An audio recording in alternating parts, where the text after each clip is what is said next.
তো বন্ধুরা, তোমরা নিশ্চয়ই বুঝতে পারছো আমি কিছুদিন ভিডিও ছাড়তে পারছি না।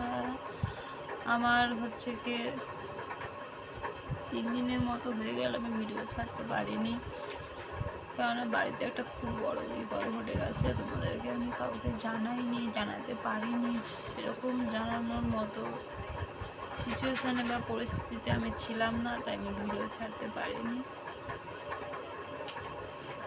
কেননা আমার জামাইবাবু মারা গেছে শনিবার দিন 6:30টায় মারা গেছে।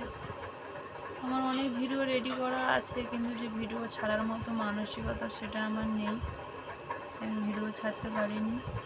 প্লিজ তোমরা সবাই আমার পাশে থেকো, আমার পাশ থেকে কেউ চলে যাবো না, ভিডিও ছাড়বো।